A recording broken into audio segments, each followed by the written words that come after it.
I didn't know you would react like that. There were two versions of Eleanor Carson, the one who showed up at the office every day, organized, competent, and professional, and the one who woke up at 3 a.m. flushed with her heart racing after dreaming about her boss, again and again. Alejandro Bentivoglio didn't do anything special. He just existed, with that voice, that look, that damn cologne. And he destroyed Eleanor completely. Without even knowing it, she had a secret, one she could never reveal to him, until the day the elevator stopped on the 40th floor. Doors closed, just the two of them, and he asked, "Tell me, what is it about me that scares you?" And Eleanor, who had run away 1,000 times, who had swallowed her words, who had slept poorly for 2 years keeping it inside, couldn't take it anymore. The words came out before she could hold them back, and the world stopped.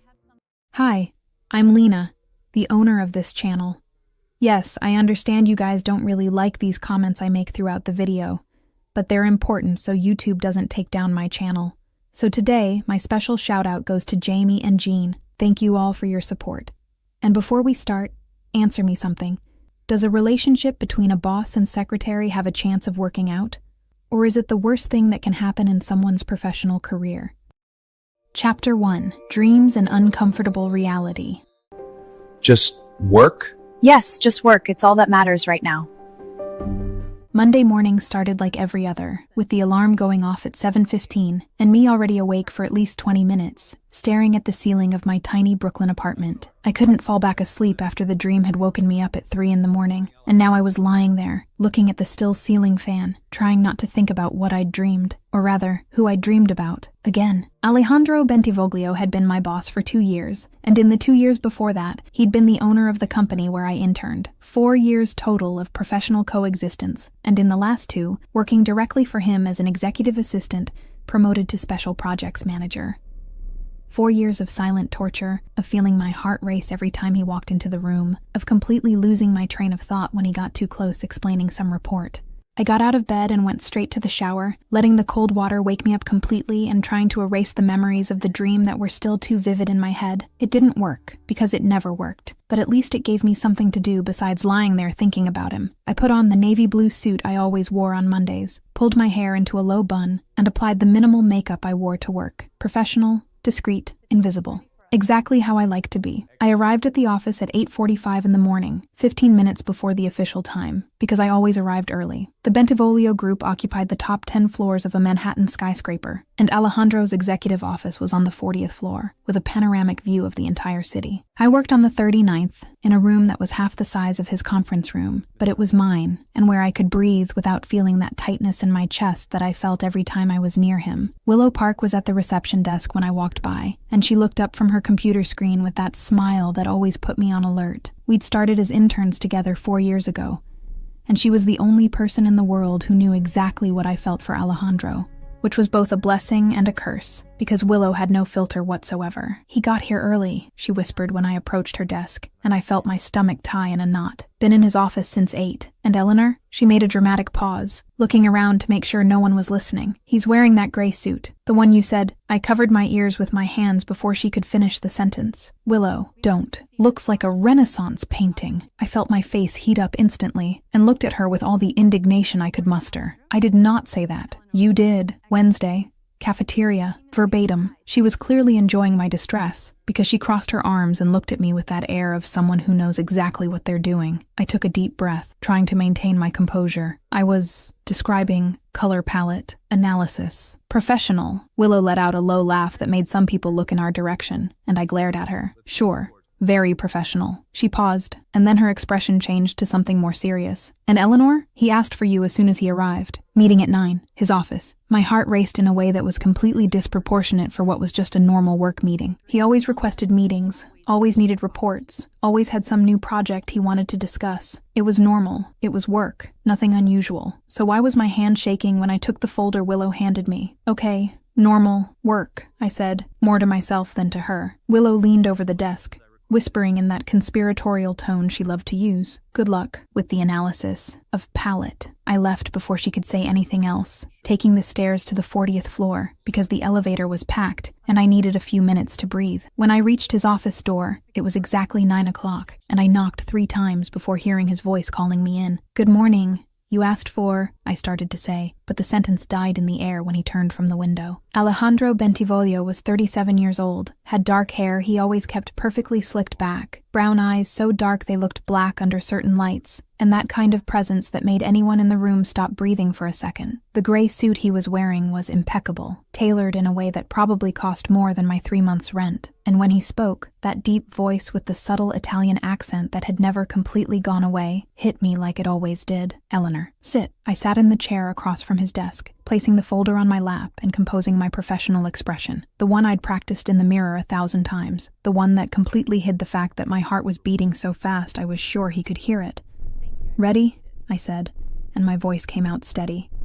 At least that.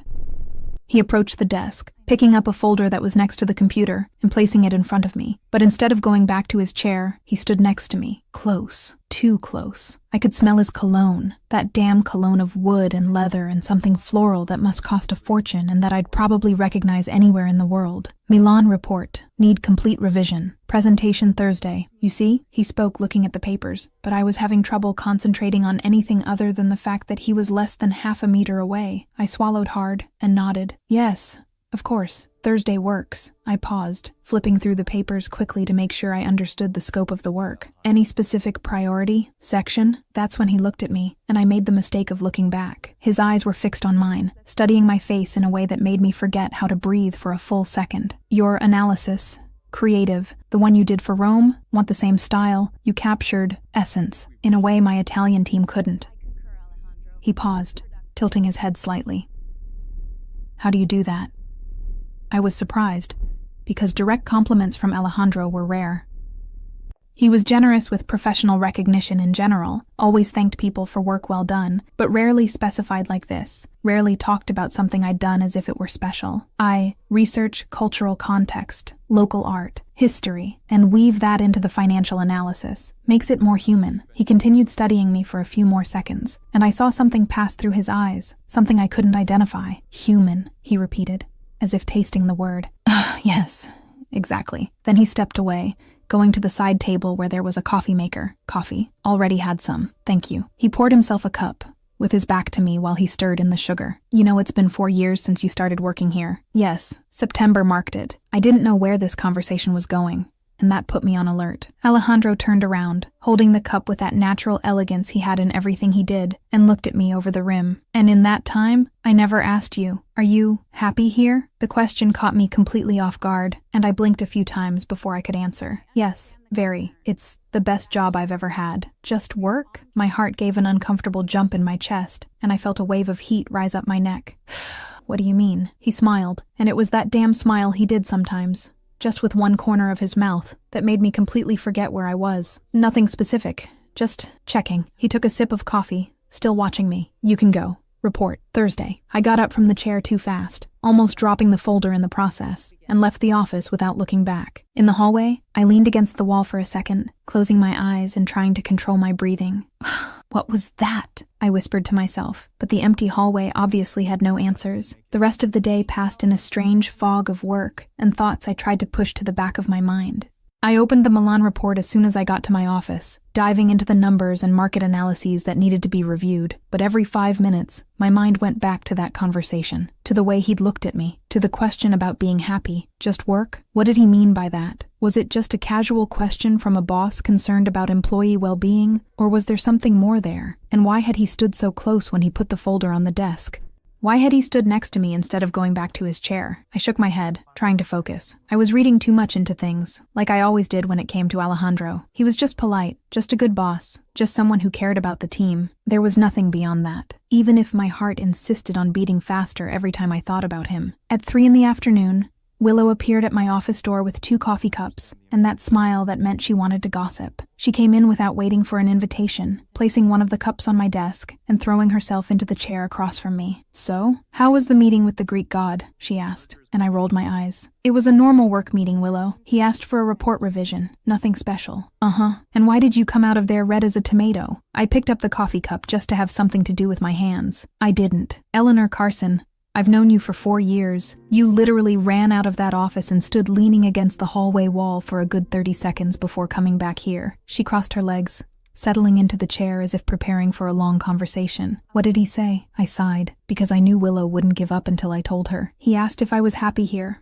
At work. She arched an eyebrow. And I said yes, that it's the best job I've ever had. And he asked, just work? The words came out in a whisper, as if saying them out loud was admitting something I wasn't ready to admit. Willow was silent for a moment, and then a slow smile spread across her face. Eleanor, he's interested. He's not. The denial was automatic, instinctive, because accepting any other possibility was too terrifying. He is. He's clearly trying to find out if you're available, if there's anything more in your life besides work. She leaned forward, lowering her voice. Eleanor, everyone in the office sees the way he looks at you. It's not normal. It's not how he looks at anyone else. I felt my face heat up again and shook my head. You're seeing things that don't exist. I'm seeing the obvious that you refuse to see. Willow took a sip of her coffee, watching me with that expression she used when she thought I was being stubborn. When was the last time you went out with someone, that you tried to meet someone who wasn't him? The question caught me by surprise, and I stared at the cup in my hands without answering. When had been the last time? I'd gone on a few casual dates over the years, dinners that had never gone beyond the first night,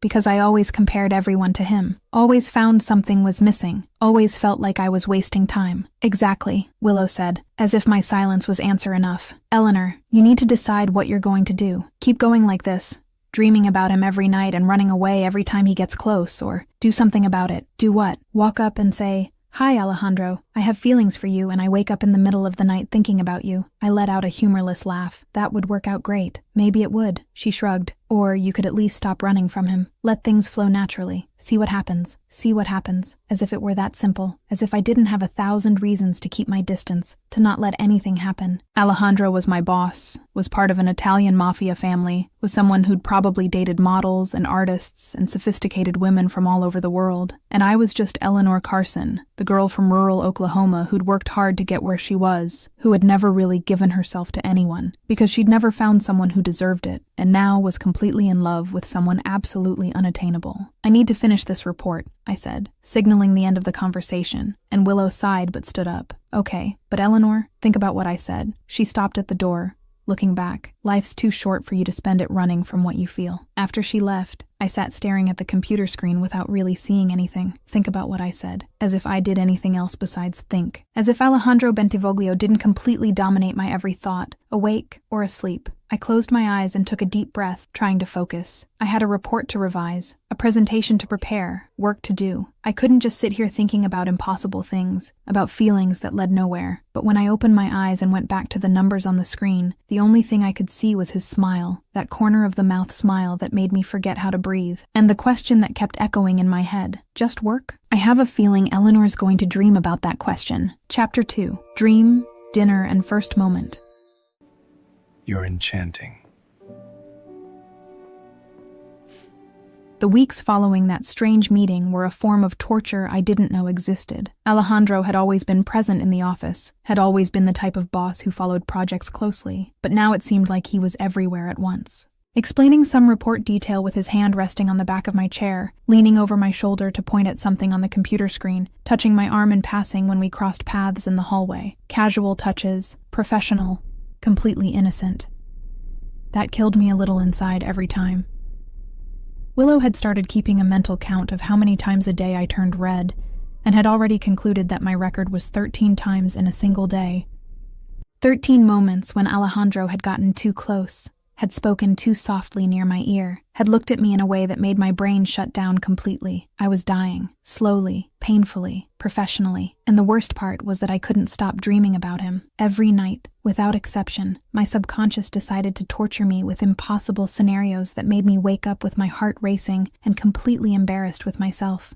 That Thursday night, the dream was particularly cruel. The office was empty, silent, and I was alone in my room when I heard footsteps in the hallway. I knew they were his before I even saw him, because I'd recognized that sound anywhere, that confident and controlled way of walking that was uniquely his. He appeared in the doorway, still wearing the suit he'd worn during the day, but with his tie loosened and his sleeves slightly rolled up. "Eleanor," he said, and his voice came out deep, loaded with something I couldn't name but that made my stomach tie in a knot. I stood up from my chair without really knowing why, and he approached slowly, each step measured and deliberate. When he stopped in front of me, he was so close I could feel the heat from him, the cologne that always made me dizzy. And when he raised his hand and touched my face with that gentleness that contrasted completely with the intensity in his eyes, I forgot how to breathe. "I need to tell you something," he whispered, leaning closer, and I closed my eyes because I couldn't look at him anymore without feeling like I was going to fall apart. I felt his breath brush my lips, felt his fingers slide from my face to the nape of my neck, and then the alarm went off. I woke up with a start, knocking the pillow onto the floor and almost falling out of bed in the process. My heart was racing, my face was on fire, and I was sweating in a way that was completely disproportionate to the fact that it was a cold October morning and the heater wasn't even on. No,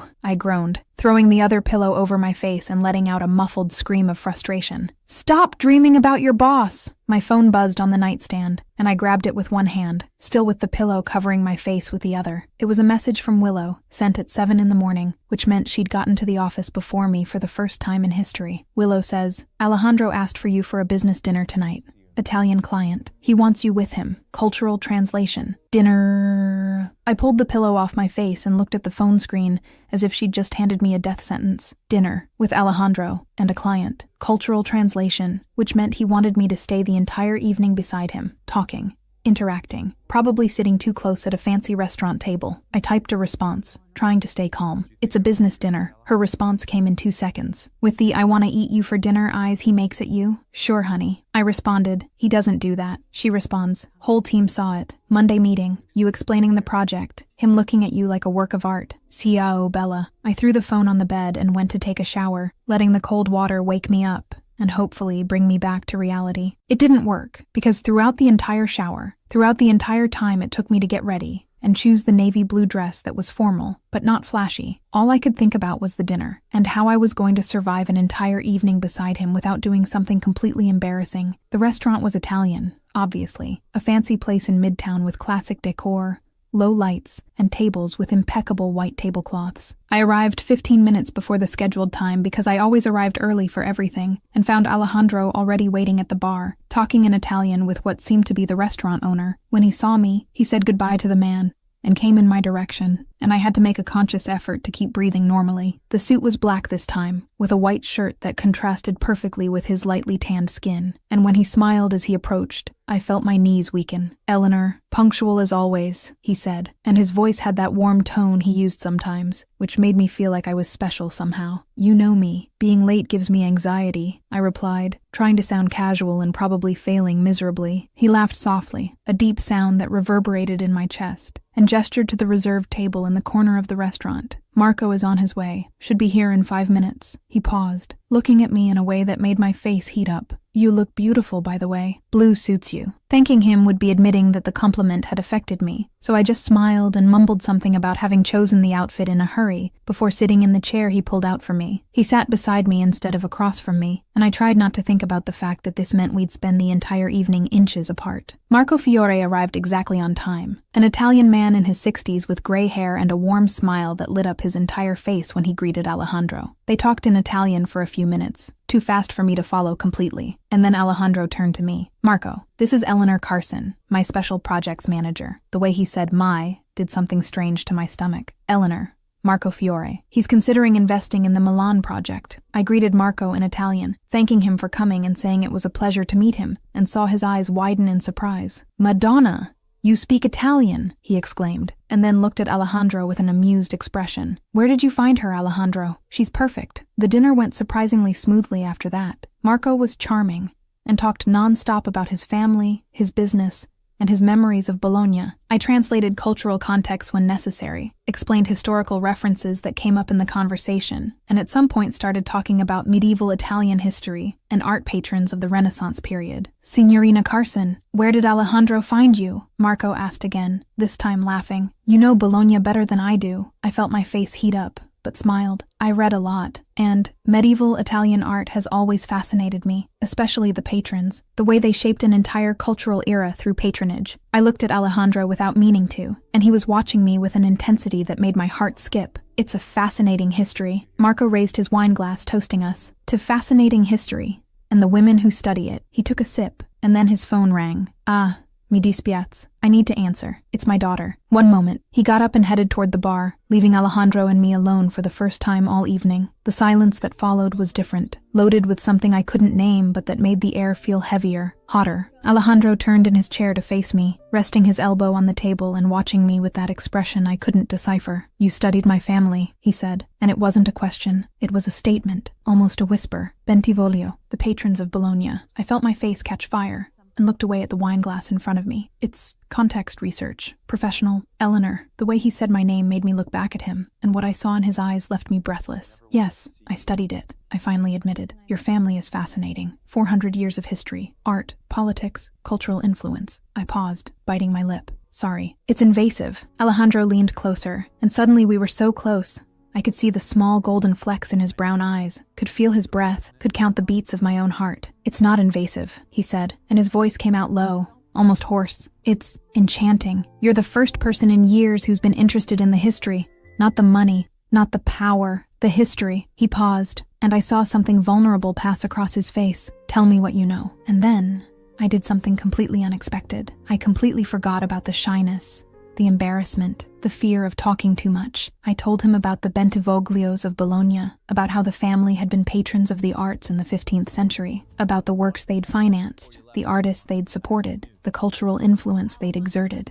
I talked about architecture, about politics, about how the family had navigated centuries of change while maintaining their relevance and power. And Alejandro listened to me, not just listened, but observed every word, every gesture, every moment of passion that showed in my voice when I talked about something I loved. I saw something change in his eyes, something soft I'd never seen before, and when Marco returned to the table, Alejandro kept looking at me for a few more seconds, before turning his attention away. Marco looked from one to the other, with a discreet smile that suggested he'd noticed something, but didn't comment, just went back to talking about the Milan project. The rest of the dinner passed in a strange fog of business conversations and stolen moments, where I'd catch Alejandro watching me when he thought I wasn't looking. When we finally left the restaurant, Marco said goodbye with warm hugs and the promise that he'd invest in the project, and then left in his taxi, leaving us alone on the sidewalk. "Come, my driver is waiting," Alejandro said, gesturing to the black car parked on the corner. The ride back was silent, but it was a different silence from what normally existed between us. It was comfortable, almost intimate, as if we didn't need to fill the space with words. I looked out the window, watching the lights of New York pass by, and felt his presence beside me like something almost tangible. "Eleanor," he said suddenly, and his voice broke the silence in a soft way. "Thank you for tonight." I looked at him,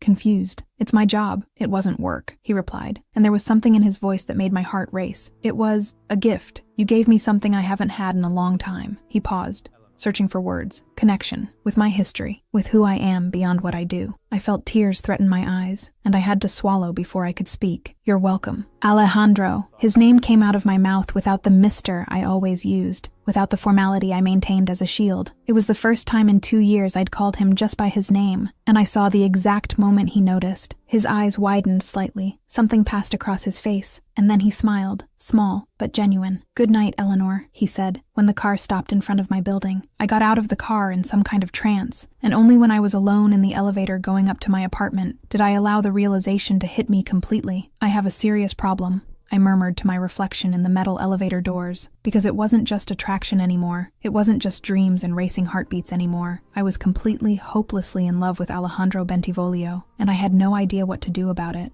Well, at least she admitted quickly that she's in love. Chapter 3. Growing Intimacy and Constant Escape. Why do you run? I don't run. I adapt.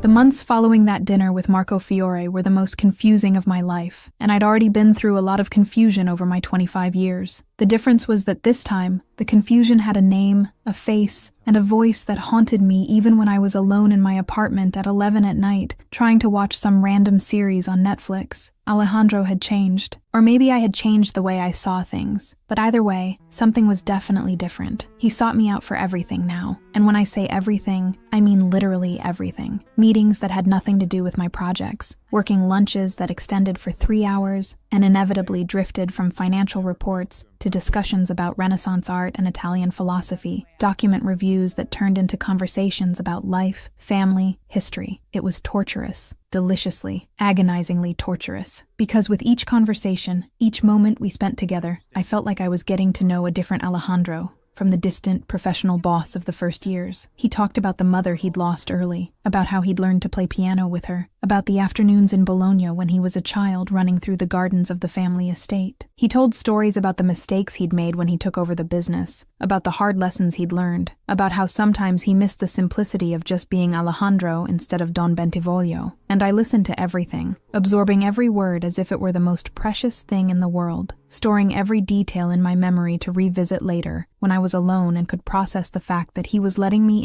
in a way he apparently didn't let anyone else. But whenever things got too intimate, whenever I felt we were crossing some invisible line between professional and personal, I ran. I made up excuses, remembered non-existent commitments, claimed tight deadlines that needed my immediate attention, and he never insisted, just watched me with that expression I couldn't decipher, something between understanding and frustration, before letting me go. It was a destructive pattern, and I knew it, but I couldn't stop. That Thursday, at the end of November, I was in my office reviewing the budget for the West Coast expansion project, when I heard the familiar knock on the door. 3 knocks, firm and confident, that immediately made my heart race even before I looked up and saw Alejandro standing in the doorway. "Got a minute?" he asked, and I nodded, gesturing to the chair across from my desk. He came in but didn't sit, standing with his hands in the pockets of his dark gray suit pants. That damn suit that reminded me of the first day Willow had teased me about the Renaissance painting comparison, and that still left me speechless every time I saw him wearing it. "I'm going to Milan on Friday," he said.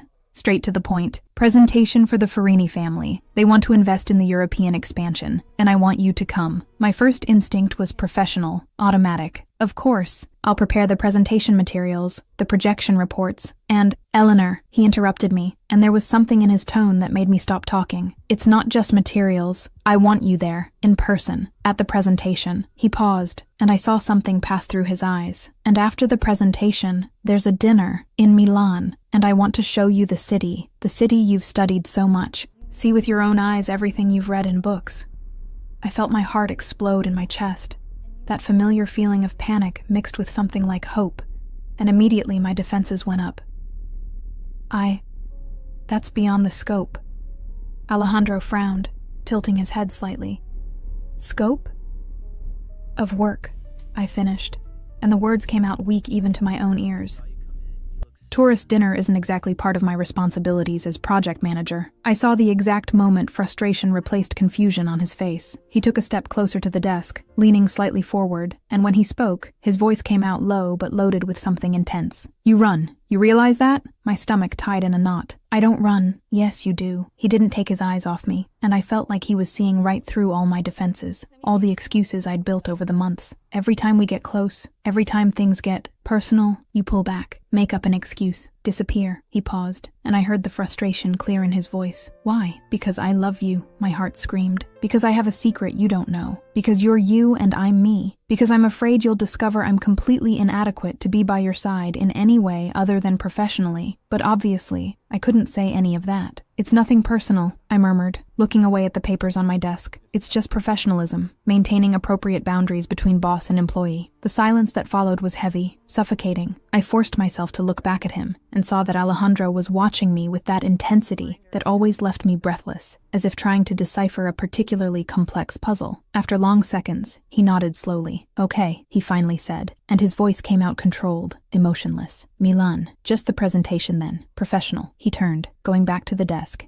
and picked up the folder that was next to the laptop. "Here are the details. Flight leaves Friday at 7 in the morning. Clara will make the hotel reservations." He didn't look at me when he said this, already turning his attention to some document he'd picked up, and I understood the clear message. Subject closed, boundary established. I got up from my chair, holding the folder against my chest as if it were some kind of shield. "Understood. I'll prepare." I left his office with legs that didn't seem to want to obey me properly, and when I reached the hallway, I leaned against the cold wall and closed my eyes, trying to control my breathing that was coming out irregular. "You're an idiot, Eleanor Carson," I thought to myself. "He was inviting you to something personal, something special, and you threw in his face that it was just professionalism." But what else could I have said? That yes, I wanted to go to Milan with him, wanted to see the city through his eyes, wanted to spend an entire evening talking about art and history without worrying about reports and presentations. That just thinking about being alone with him in a romantic restaurant in Milan made my heart beat so fast I was afraid I'd faint, that I was so afraid of what I felt for him that running seemed like the only safe option. I went back to my office on some kind of autopilot, finished the day's work without really remembering anything I'd done, and when I finally left the office at 7 at night, I found Willow waiting for me in the lobby. Apartment. Now, I ordered Thai food and bought wine, she announced, leaving no room for discussion. 20 minutes later, we were sitting on the floor of my tiny living room, surrounded by boxes of pad thai and spring rolls, and Willow was looking at me with that expression that meant she wasn't going to let me out of this conversation. "You ran away again?" she asked as soon as I finished telling her about Alejandro's invitation. "What was I supposed to do?" I shot back, grabbing another spring roll just to have something to do with my hands. "Go to Milan, accept the dinner?" And then he'd get too close and I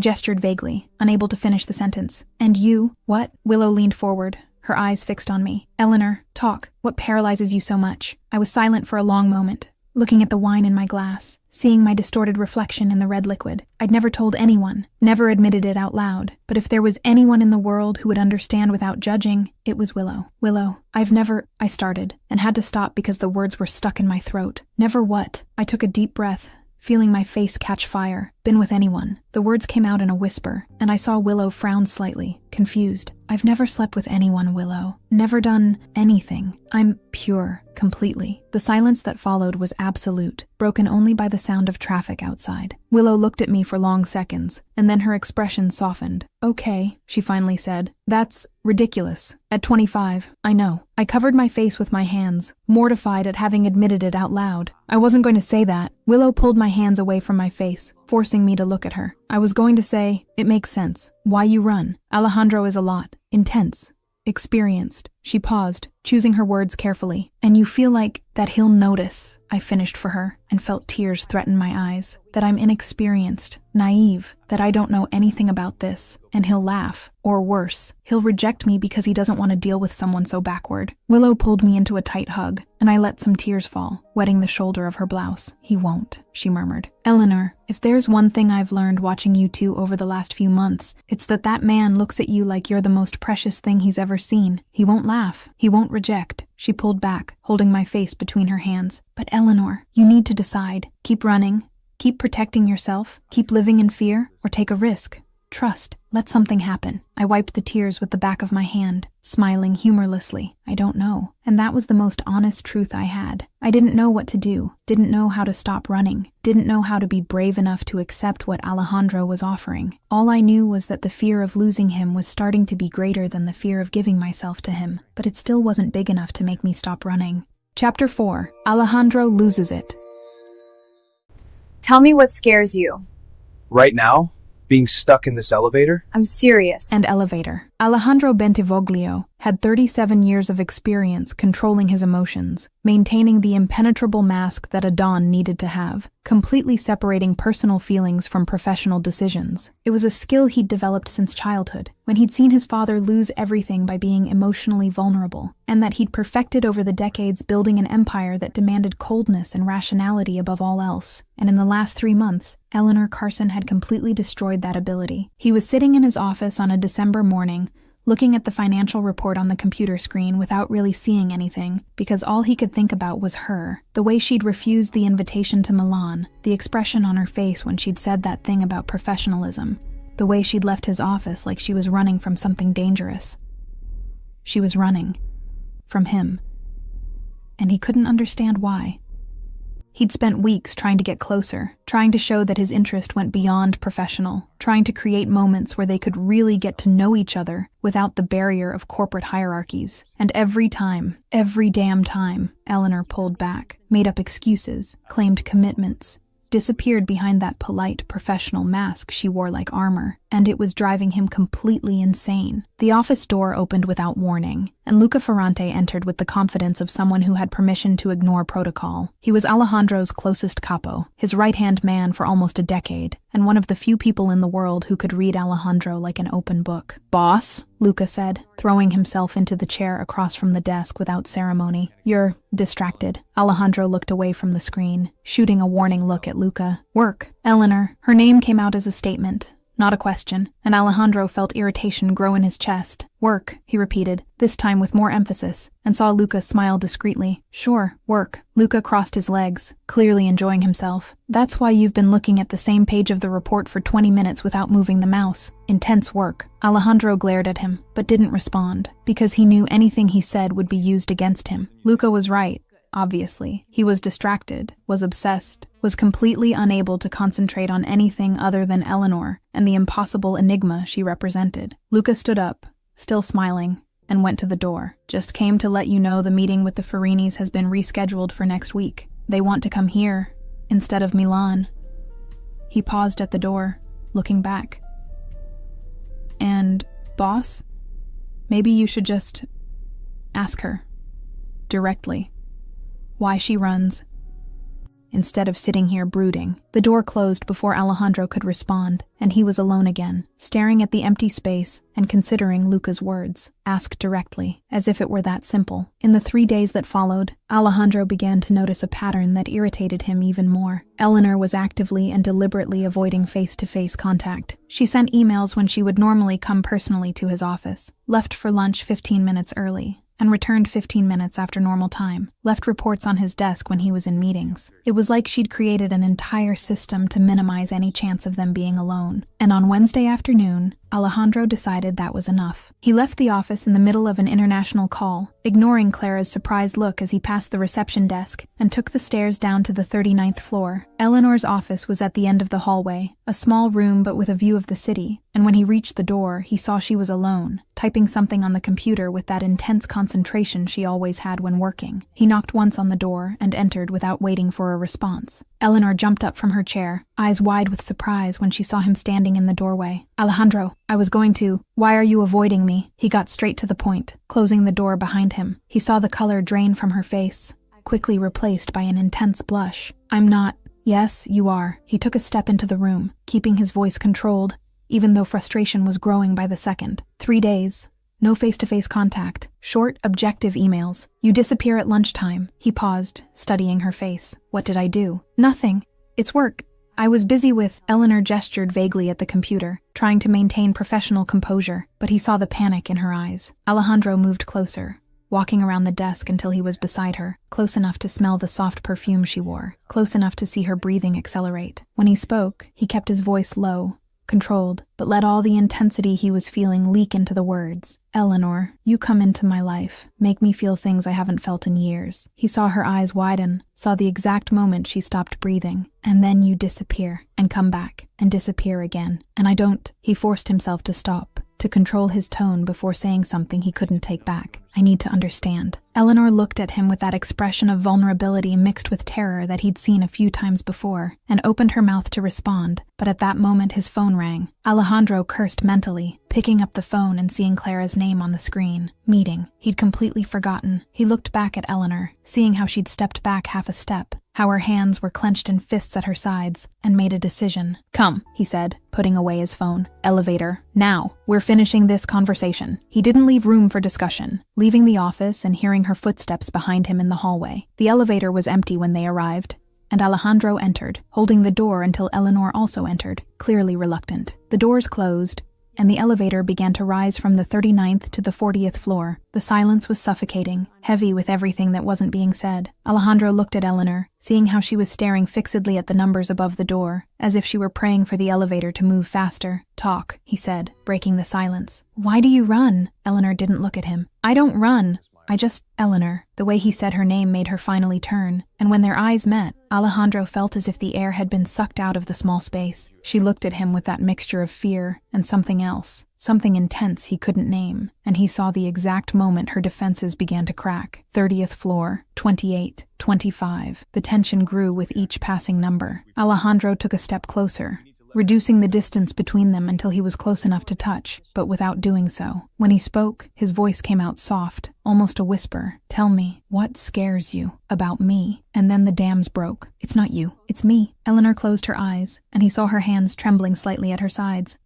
She took a deep breath, as if gathering courage, and then the words began to come out in a desperate flood. I've never been with anyone, Alejandro. Never. I'm pure, completely, and you're you. And I keep imagining and running because I'm embarrassed that I don't even know how things work. And you've probably dated models and artists and women who know what they're doing. And I'm just a girl from rural Oklahoma who dreams about her boss every night and wakes up completely red. And she stopped abruptly, covering her mouth with her hand, eyes wide with horror at what she'd just admitted. The elevator reached the 40th floor. The doors opened. Eleanor stood still, eyes closed, clearly expecting some kind of rejection, some cruel word, something that would confirm all the fears she'd just exposed. Alejandro looked at her, at this woman who had just completely opened up, handed over her deepest vulnerability into his hands, and felt something fundamentally shift inside his chest. The world stopped. Everything stopped. And suddenly, everything made sense. The constant running, the resistance, the fear in her eyes every time he got too close. She wasn't running because she didn't feel anything. She was running because she felt too much and was afraid of not being enough. Before the doors could close on their own, Alejandro pressed the button, making the elevator start descending again. Eleanor opened her eyes, confused, looking around as if trying to understand what was happening. "What?" she started, but didn't finish because Alejandro stepped forward and pulled her into a hug. It was gentle, careful, but firm. Strong arms around her, holding her as if she were something precious he was afraid of breaking. He didn't say anything, because there were no words for what he was feeling, for the wave of emotions that had hit him when she'd confessed everything. Eleanor froze for a moment, completely immobile in his arms, and then he felt the moment she crumbled. Her body relaxed against his, her hands clutched at the back of his suit, and then she started to cry. Not dramatic sobs, but silent tears that wet his shoulder, soft tremors he felt through the embrace. Alejandro just held her, one hand rising to stroke her hair, the other firm on her back, keeping her close. "Thank you," he murmured softly in her ear, his voice coming out hoarse, "for telling me." The elevator went down and up,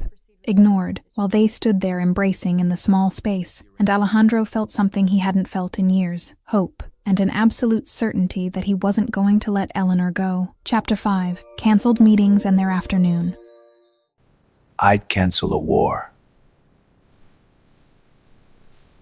When the elevator doors finally opened again in the lobby, I was still trying to process the fact that I'd just confessed everything to Alejandro Bentivoglio. Everything. Every pathetic secret, every embarrassing fear, every thought I'd kept for months. And instead of laughing, instead of rejecting me, instead of doing any of the 1,000 terrible things I'd imagined, he'd hugged me. I felt his hand on my shoulder, firm and comforting, guiding me out of the elevator, even though my legs didn't seem to want to cooperate properly. My eyes were still swollen from crying so much, my face probably red and blotchy, and the only thing I wanted was to disappear into a hole and never come out. Alejandro took his phone from his pocket, dialing a number while keeping me close to him with his other hand. When Clara answered, I heard her efficient voice on the other side, probably already starting to list the day's appointments. "Clara, cancel everything. Today," he said, his voice coming out with that natural authority that left no room for discussion. There was a pause, and then he added, "Tomorrow too, if necessary." He hung up, without waiting for a response. I looked at him, confused and still kind of dazed from everything that had happened. "You canceled?" "Yes, but you had the meeting with canceled, and the Milan client who was going to canceled." He looked at me, and there was something in his eyes that made my heart give a strange jump in my chest. "Eleanor, stop." His voice softened,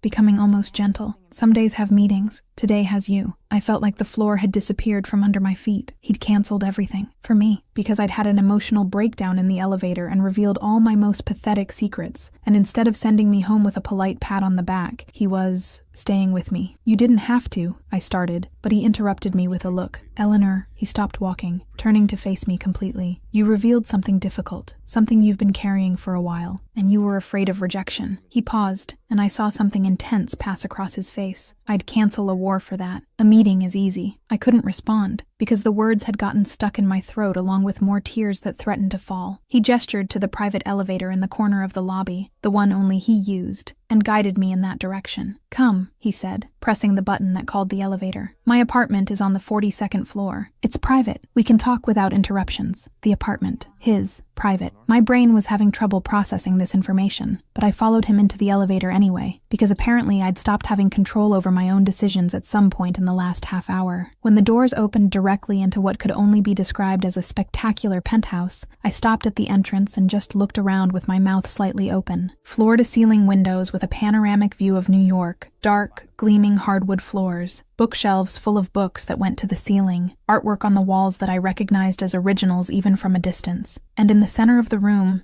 impossible to ignore, a black grand piano that gleamed under the natural light coming through the windows.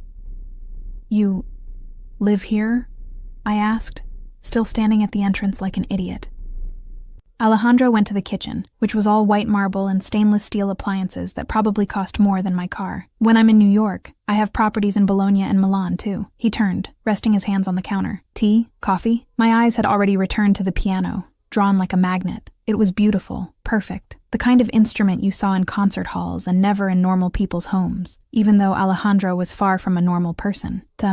"You play?" I asked, slowly approaching the instrument. Since I was 7, there was something in his voice that made me look back, and I saw a soft expression on his face, something like nostalgia. "My mother taught me. She played every day on this piano. It was hers before it was mine." He paused, and something like pain passed quickly through his eyes before disappearing. "And you? Do you play?" I shook my head, running my fingers lightly over the polished surface of the piano without actually touching the keys. "Not piano, but my grandfather played violin. I'd sit next to him and spend hours listening. He said music was the language that didn't need translation." When I looked back at Alejandro, I saw he was watching me with that intensity that always left me speechless. But this time there was something more there, something vulnerable I'd never seen before. "My mother said the same thing," he murmured, and then turned quickly back to the kitchen, as if he needed to do something with his hands. "Tea then, please." A few minutes later, we were sitting on the couch facing the windows, each with a cup of tea in our hands, and a strange silence had settled between us. It wasn't uncomfortable exactly, but it was loaded with everything that had happened in the elevator, with all the words I'd said and could no longer take back. Alejandro was the first to break the silence, placing his cup on the coffee table and turning slightly to face me. "Can I ask something?" I felt my entire body tense. "Depends." "Why never?" He raised a hand when he saw my expression. "It's not criticism. I just want to understand you." I took a deep breath, looking at the tea in my cup as if it could give me the answers. How to explain something I didn't always fully understand myself. "I never found anyone who deserved it," I finally said, and the words came out more honest than I intended. I looked at him, feeling my face heat up. "Does that sound weird?" "No." The answer was immediate, firm. "It sounds rare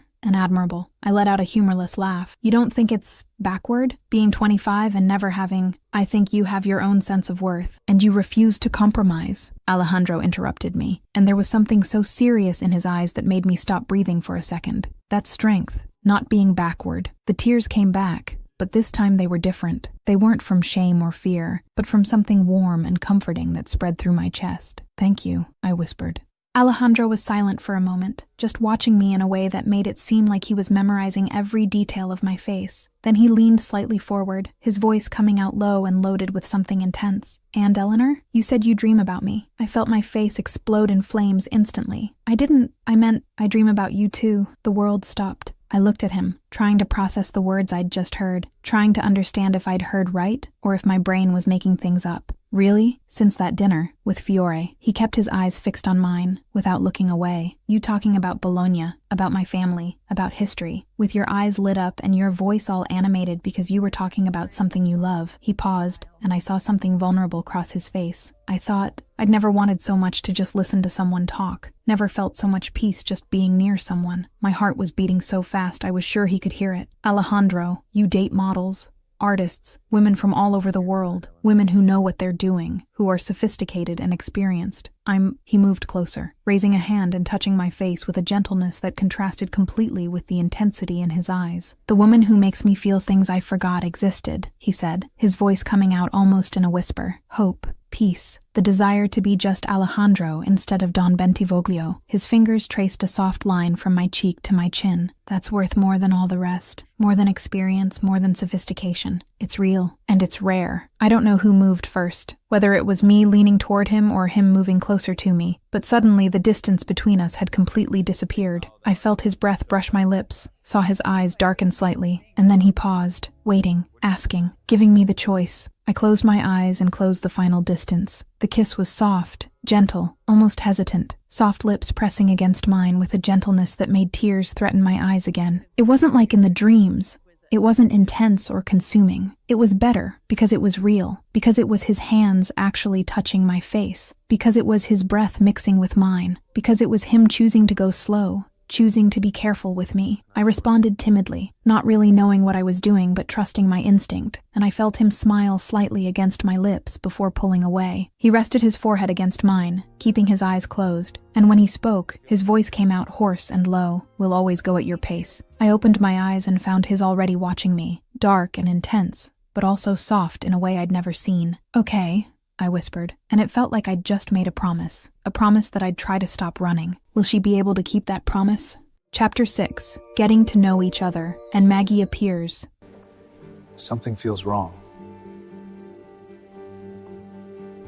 The months following that afternoon in Alejandro's penthouse were the happiest of my life, and I knew it even while I was living it, even without the perspective that only time brings. It was as if the world had changed color after that kiss, after I'd finally stopped running and let things happen naturally. Alejandro kept the promise he'd made, slowly, at my pace, without rushing. He took me to dinners at small, cozy restaurants where we talked for hours about everything and nothing, about books we'd read and movies we wanted to see, about childhood and dreams and fears we'd never admitted to anyone. We spent afternoons in museums, him explaining details about Renaissance paintings that I'd only read about in books, pointing out techniques and stories that brought the works to life in a completely new way. And on Friday nights, when the office was empty and silent, he played piano for me. I'd sit on the couch in his penthouse, with a glass of wine and a book in my hands that usually ended up forgotten, and just listen. Chopin, Debussy, sometimes Italian pieces he'd learned from his mother, and that carried memories of a life he rarely shared with anyone. And when he finished, I'd read to him out loud, excerpts of Italian poetry or passages from art history books, and I'd see how he'd close his eyes and just listen, as if my voice were the most comforting thing in the world. The intimacy grew slowly, built in layers of trust and shared moments without pressure, without expectations beyond being together. He kissed me sometimes. Soft and gentle kisses that never went beyond what I was ready to give, always stopping before I could feel fear or hesitation. And I, who had spent months running, discovered I was becoming more and more confident, less and less scared of the intensity of what I felt. Willow said I was different, lighter, that I smiled more and had stopped turning red every time someone mentioned Alejandro's name. She was right, obviously. I was different because for the first time in my life, I was letting someone really know me, without masks, without defenses, without fear of not being enough. And Alejandro knew me. He knew the way I bit my lip when I was nervous, how I always ordered tea instead of coffee after 6 in the evening, how my eyes lit up when I talked about medieval Italian history. He knew my fears and my insecurities, and still stayed, still chose to be with me. It was scary and wonderful at the same time. In March, Alejandro sponsored a contemporary Italian art exhibition at a gallery in Chelsea, and invited me to accompany him to the official opening. It wasn't the first time we'd appeared together at public events, but it was the first time I was officially by his side, not as an employee, but as whatever we were. Girlfriend seemed too simple a word for what we had, but it was the closest thing. I arrived at the gallery wearing a simple black dress that Willow had helped me choose, and found Alejandro waiting at the entrance, talking to the curator in Italian. When he saw me, he politely said goodbye and came in my direction, and the way his eyes lit up when he saw me made my heart give that familiar jump in my chest. "You look beautiful," he said softly, kissing my cheek in a way that was casual but intimate at the same time. "Thank you," I murmured, feeling my face heat up slightly even after months together. The gallery was packed with elegant people, all holding champagne glasses,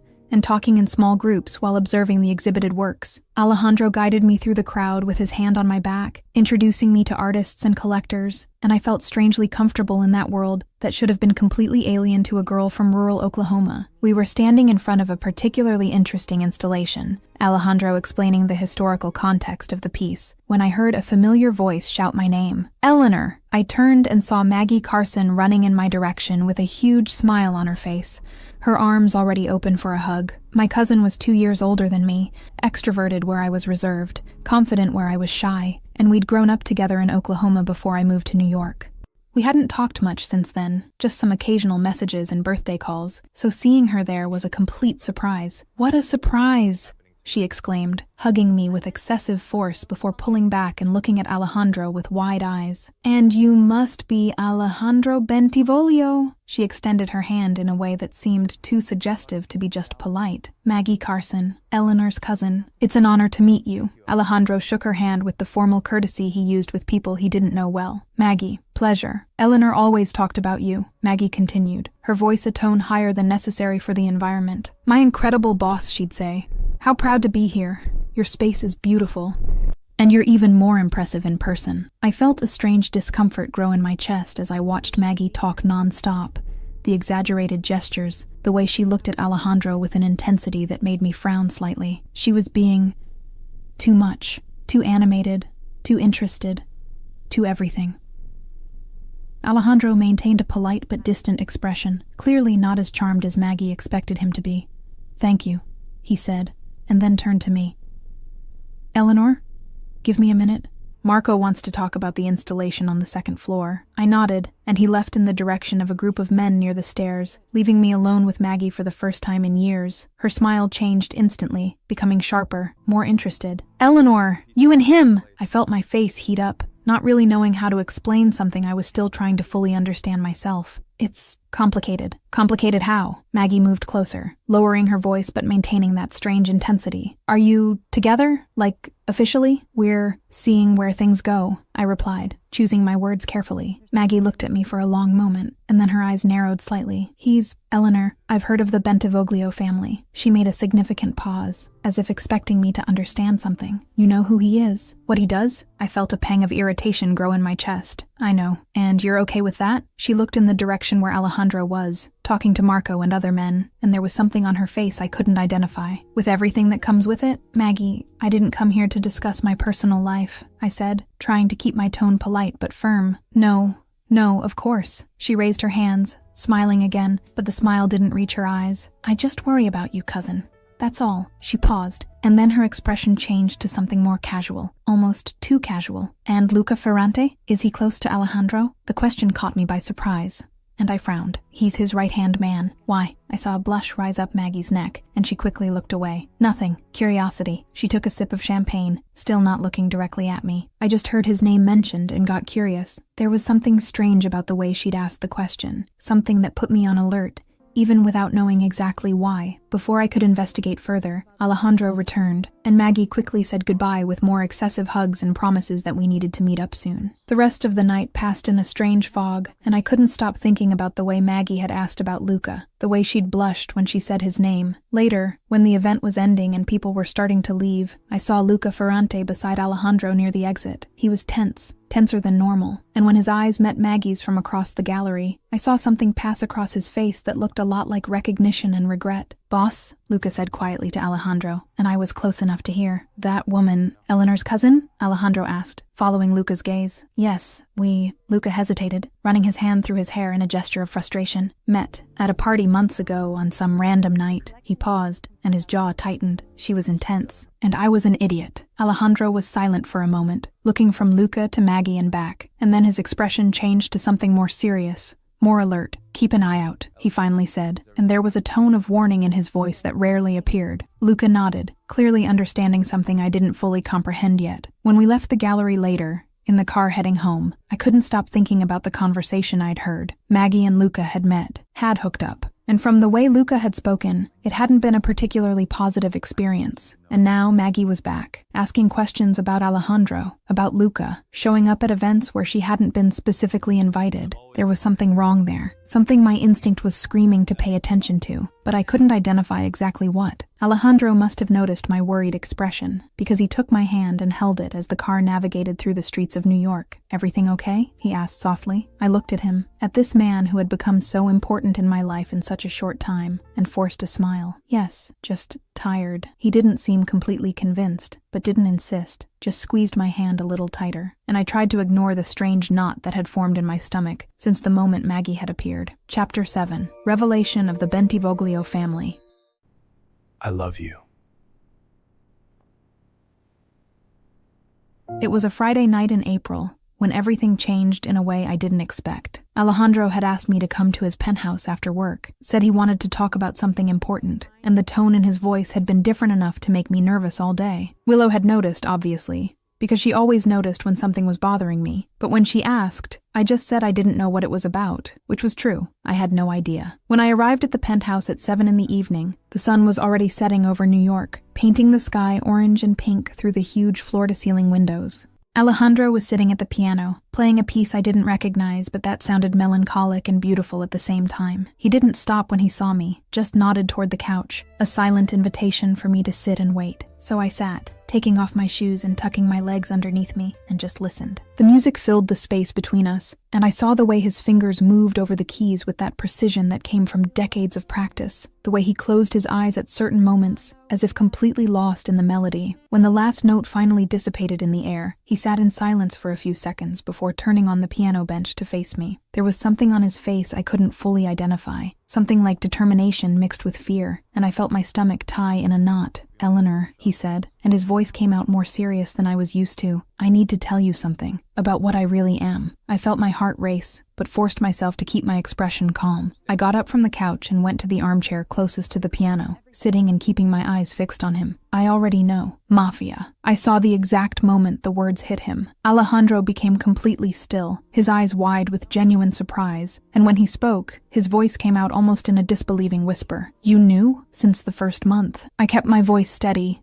even though my heart was beating irregularly in my chest. "I research. Remember?" I paused, choosing my words carefully. "Bentivoglio family, Bologna, legitimate businesses, and others. Current Don, you." I took a deep breath. "I know." Alejandro kept looking at me as if he were seeing a completely different person from the one he thought he knew. He slowly got up from the piano bench, taking a few steps in my direction before stopping, running his hands through his hair in a gesture of frustration I rarely saw in him. "And you stayed?" The question came out loaded with something vulnerable, something that made my chest tighten. "You knew what I was, what I do, and still stayed?" I stood up too, closing the distance between us until we were just inches apart. "I stayed because I see what I see. Alejandro the man, not just the title, not just what you do." I placed my hand on his chest, feeling his heart beating fast underneath. "I see who you are when you play piano, when you talk about your mother, when you look at me like I'm the only person in the world who matters." I paused, feeling tears threaten my eyes. "But I hear you. Tell me what you want to tell me." Alejandro took my hand that was on his chest, holding it firmly, and guided me back to the couch. We sat side by side, still holding hands, and for a long moment he just looked at our intertwined hands, as if gathering courage for the words he needed to say. "My mother died when I was 8, he finally began, and his voice came out low, loaded with an old pain that had never completely healed. "Rivals. They killed her to get to my father, to show that he was vulnerable, that he had weaknesses that could be exploited." He closed his eyes, breathing deeply. I remember hearing the gunshots, running to her room and seeing everything. I squeezed his hand tighter, feeling tears begin to fall down my face silently. My father took over as Don after that, alone, without her by his side, and he was never the same. He was strong in business, ruthless when necessary. But emotionally, Alejandro opened his eyes, looking at the New York view through the windows. He died 5 years later. I was 13, and it wasn't an honorable death in battle or from old age. It was because a rival realized he was still emotionally vulnerable, that my mother's death had created a weakness that could be exploited. He turned to face me, and I saw tears in his eyes for the first time since we'd met. He died because he loved too much, because he allowed himself to feel, and I swore, at his funeral, that I would never make the same mistake. His voice faltered slightly. "That's why I never allowed myself to feel, really, for anyone. Because weakness kills in my world, Eleanor. My father proved that. My mother paid the price for being loved too much." The silence that followed was heavy, loaded with all that pain and fear he'd carried alone for so many years. I let go of his hand only so I could move closer, curling up on the couch so I could look directly into his eyes. "And then?" I asked softly. "And then you appeared." He let out a humorless laugh, running his hand over his face. "With your eyes shining when you talk about Italian history, with your shyness that hides a strength you don't even realize you have, with your purity and honesty in a world where everything is calculated and false." He looked at me, and I saw all that intensity that always left me breathless. And I tried to resist, rationally, told myself it was just attraction, just professional admiration, that it would pass. But it didn't. I completed for him. "No," the word came out definitive. "Because you're impossible to resist, Eleanor Carson. You came into my life as a competent employee, and somehow became the only thing that makes me want to risk everything I swore never to risk again." Tears were falling freely down my face now, and I made no effort to wipe them away. "Alejandro, I understand the fear of losing, of being vulnerable, of loving someone so much that the possibility of losing them completely paralyzes you." I took his face between my hands, forcing him to look at me. "I know that fear intimately, because I feel the same way about you. I saw something break in his eyes, some final defense he'd kept up until that moment. But we can't let fear steal everything, I continued, my voice coming out firm even through the tears. We can't let what happened to your parents determine the rest of our lives. Because if we do that, if we let fear win, then the rivals who took your mother and father from you win again. They rob you of the chance to be happy, and you know it. Alejandro was silent for long seconds, just looking at me with that intensity that always made me feel like I was being seen completely, without masks, without defenses. Then he held my wrists, keeping my hands on his face, and when he spoke, his voice came out hoarse and loaded with emotion. Yes, I know. He took a deep breath, as if preparing to jump off a cliff. And Eleanor, I love you. The world stopped, completely, terrifyingly, in a way that keeps me up at night, because I can't stop thinking about you, in a way that makes everything I swore about never falling in love seem ridiculous and insignificant. He moved one of his hands to touch my face, wiping away the tears with his thumb. I love you, Eleanor, and I'm scared, but I love you more than I'm afraid. I sobbed, a sound that was half laugh and half cry, and threw myself into his arms. I love you too, for so long. I laughed through the tears, hiding my face in his neck. Since that damn gray suit, I felt his body shake with laughter, and he pulled me back slightly just so he could look at me with a confused but amused expression. Suit? I covered my face with my hands, mortified at having mentioned that out loud. Don't ask. Oh, now I need to know. He pulled my hands away from my face, still laughing. What suit? The gray one, I murmured, my face probably red as a tomato. You wore it to a meeting early on, and I told Willow you looked like a Renaissance painting, and she never let me forget it. Alejandro let out a genuine laugh, the kind of laughter I rarely heard from him, free and real and completely unguarded. You compared me to a Renaissance painting? I was nervous, and you kept getting too close. And that suit was ridiculously well-tailored. I buried my face in my hands again, laughing and crying at the same time. This is so embarrassing. He pulled my hands again, this time not letting me hide, and when I looked at him, I saw so much love in his eyes it left me breathless. It's adorable, he said softly. You're adorable. And I can't believe I was lucky enough for you to look at me that way. Alejandro, I started, but he interrupted me with a kiss. It wasn't like the other kisses we'd shared over the last few months, those soft and careful kisses that always stopped before going too far. This was different. It was deep, real, loaded with all that emotion we'd just confessed to each other. I felt his hands on my face, in my hair, pulling me closer as if he couldn't get enough, and I responded with everything I had, with all the love I'd kept for so long. When we finally separated, we were both breathless, foreheads touching, eyes closed, just breathing in the same rhythm. Stay with me tonight, he whispered. Not like that. Just stay. Sleep here. Let me hold you. Let me wake up tomorrow and be sure this is real. I nodded, still unable to speak through the emotion blocking my throat. And that night, for the first time, I slept in Alejandro Bentivolio's arms, fully clothed, completely safe, and absolutely loved. And for the first time since my mother had died when I was 12, I didn't feel afraid of loving someone so much that losing them would destroy me, because he was right in saying that loving was scary, but I realized that living in fear was worse. Chapter 8. Maggie explodes and the Carson family. You won't face this alone. The week following that night was like living in a dream I didn't want to wake up from. Alejandro and I spent every night together, either at his penthouse or at my tiny Brooklyn apartment that he pretended not to find completely inadequate, even though I knew he was being polite. We talked late into the night about everything and nothing, fell asleep intertwined, and woke up with the certainty that we'd found something rare and precious that was worth any risk. On Saturday, we went to lunch at a small cafe in the West Village, one of those cozy places with sidewalk tables and a menu written by hand on a blackboard. It was a beautiful spring day, the sun pleasantly warm, and I was so happy I didn't even notice when Alejandro took my phone from the table and took a photo of us. "What are you doing?" I asked, laughing when I saw him analyzing the photo with that concentration he used for everything. "Recording," he simply replied, showing me the screen. It was a simple photo, both of us smiling, my head slightly tilted toward him, his hand visible holding mine on the table. Nothing over the top, nothing obvious, just us. Can I post it? I felt my stomach give a small nervous jump. Posting meant making it public, meant people would know, meant there would be no going back or pretending we were just boss and employee. But when I looked at him, at those dark eyes watching me with so much affection, the decision was easy. "You can," I replied, and saw the smile that spread across his face. He posted the photo on his Instagram with a simple caption in Italian that I had to mentally translate, "La mia luce," my light, and my heart completely melted. What I didn't expect was that this simple photo, this gesture of innocent happiness,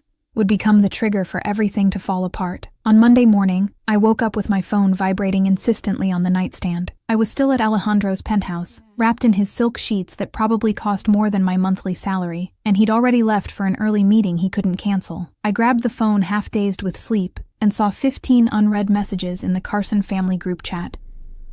My stomach sank instantly. I opened the group with slightly trembling hands and started reading. Aunt Ruth, Maggie's mother, said, "Eleanor Marie Carson, I need you to call me immediately."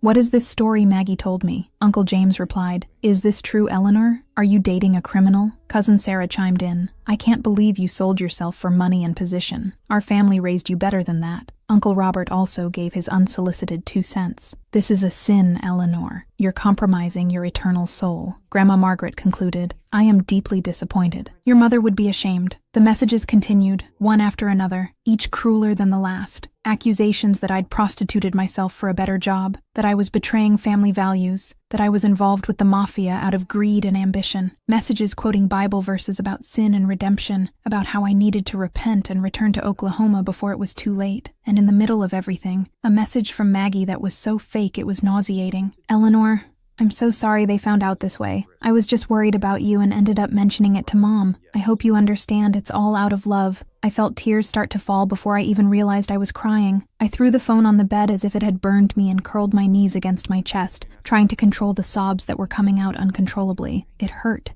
It hurt more than I expected because it was my family, the people who were supposed to support me unconditionally, and they had judged and condemned me without even bothering to ask for my side. Not one message asking if I was okay, not one call wanting to understand. Just accusations and disappointment and shame. My phone rang, and I saw Willow's name on the screen. I answered, sniffling, trying to control my voice. "Eleanor, did you see the group?" Her voice was loaded with concern. "I saw," I managed to say through the sobs. "I'm coming over. What's the address of Alejandro's penthouse?" I gave her the address with my voice shaking, and 20 minutes later, Willow was sitting next to me on the bed, hugging me while I cried on her shoulder. "This is Maggie, clearly," she said with anger in her voice. She saw the photo, got jealous, and ran to tell Aunt Ruth in the most damaging way possible. "I know," I murmured, wiping my face with the back of my hand, "but it hurts, because the family believes it, without even asking, without even trying to understand." I took a deep breath, feeling a new wave of sadness. "And Alejandro, he's going to have to deal with their judgment. Conservative family from Oklahoma, who think he's the devil incarnate. They'll never accept him." Willow held my face between her hands, forcing me to look at her. "Eleanor, do you care what they think? They're my family. They're people who judged you without knowing the full story, who believed gossip instead of trusting you." She wiped my tears with her thumbs. "You have to decide what matters more, their approval or your own happiness." Before I could respond, I heard the sound of the private elevator opening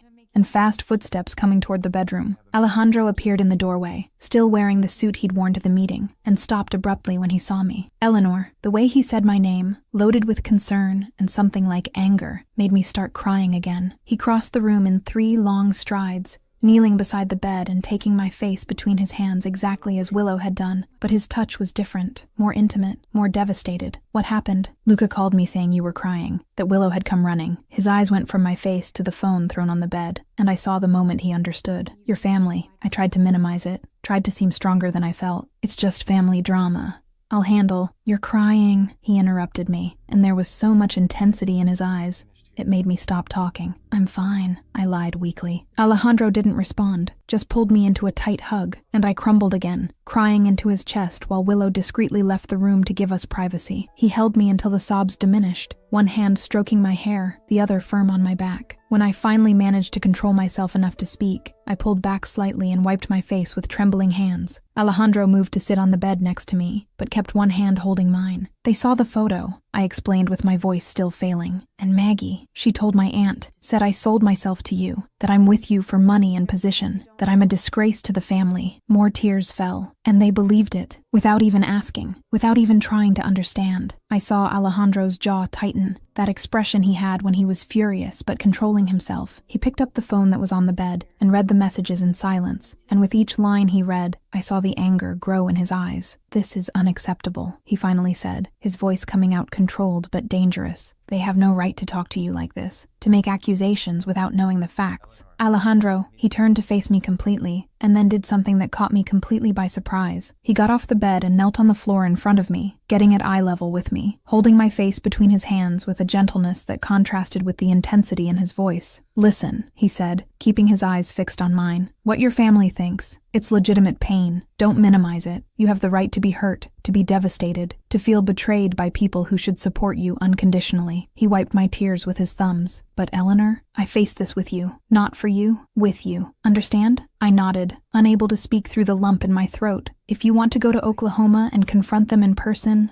I'll go with you. If you want to cut contact, I support you. If you want to try to fix it, I'll be by your side through the whole process." He paused. "But I won't let you face this alone. They're going to hate you," I whispered. "They're conservative, religious, and now they think you're a criminal who corrupted me." Alejandro smiled, but there was no humor in it. "I've been hated by worse. I can handle your family's disapproval." He was silent for a moment, and then his expression changed to something more serious, more calculating. "And Eleanor, Maggie, she did this out of jealousy, or is there something more?" I remembered the way she'd asked about Luca at that event, the strange way she'd blushed. She asked about Luca at that event. I saw the moment Alejandro connected the dots, his expression becoming tenser. "Luca told me they hooked up one night at a party months ago, and she was intense. He said it was a mistake." He paused, studying my face. "That could be enough motivation for jealousy. Or it could be something worse." Willow had returned to the room in time to hear the last part. "What do you mean, worse?" Alejandro got up from the floor but kept one hand in mine, pulling me to stand beside him. "She knows you and I are serious, saw the photo, and that this isn't just a passing fling. And she had contact with Luca, even if briefly, which means she might have information, even if fragmented, about my organization." His expression became even more serious. "In my world, information is currency, and jealous, resentful people are dangerous because they're unpredictable." I felt a chill down my spine. "You think she'd do something beyond spreading gossip?" "I don't know," he replied honestly, "but I'd rather be cautious. You stay with me, close security, for now." "Alejandro, you're overreacting," I started, but was interrupted by his phone ringing. He looked at the screen and frowned. "It's Luca," he answered, putting it on speaker. "Luca, boss, we have a problem." Luca's voice was tense on the other end of the line. "Volcaner family, the rivals from Naples. What about them? They found out you have a weakness. Eleanor's name is circulating in their conversations. Someone passed information." There was a significant pause. "And boss? The source might have been someone close to someone close, if you know what I mean." Alejandro closed his eyes, his jaw tight. "When did you find out about this?" 10 minutes ago. Our internal contact with them just confirmed." "Understood. Increase security. I want a full report in an hour." He hung up and turned to me, and the expression on his face was no longer worried boyfriend. It was Dawn making decisions that weren't open for discussion. "Eleanor," he said, his voice coming out firm and leaving no room for argument. "The Volcaner family are serious rivals, violent. If they found out you're important to me, you've become a target." He held my shoulders, forcing me to look directly at him. "Your name is circulating in their conversations. Someone passed information, and I have a very strong suspicion of who the original source was, even if indirectly." "Maggie," Willow said from across the room, her voice coming out shocked. "She might have mentioned something to someone. Bar gossip,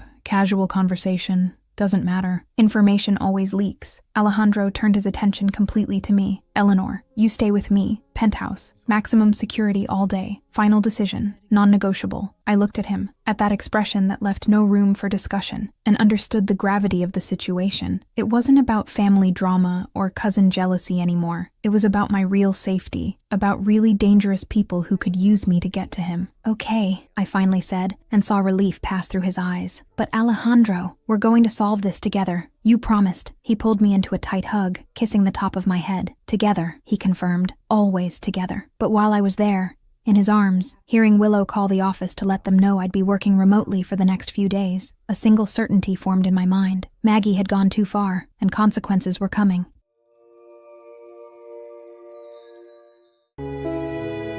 Care to dance, Eleanor?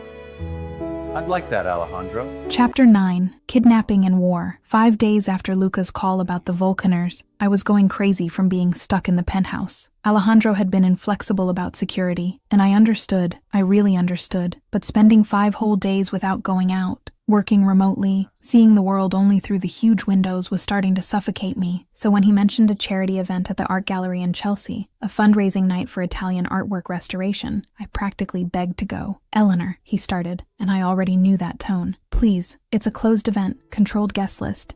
You'll be there, and you can put whatever security you want. I held his hands, looking into his eyes with the most convincing expression I could make. Alejandro, I can't take being locked up here anymore. I know it's for security, but I'm going crazy. I saw the internal struggle happening on his face, concern battling against the desire to make me happy. Finally, he sighed. Okay, but Marco goes with you, and you don't leave my sight all night. Deal? Marco was one of Alejandro's security guards, a huge Italian man with an unfriendly face but who was surprisingly kind. I'd agreed quickly, relieved to finally be able to leave that penthouse, as beautiful as it was. The event was elegant, full of rich and influential people who wanted to be seen doing charity while drinking expensive champagne. Alejandro was on the other side of the gallery, talking to potential donors, and I was admiring a Caravaggio painting when I felt my phone vibrate in my clutch pocket.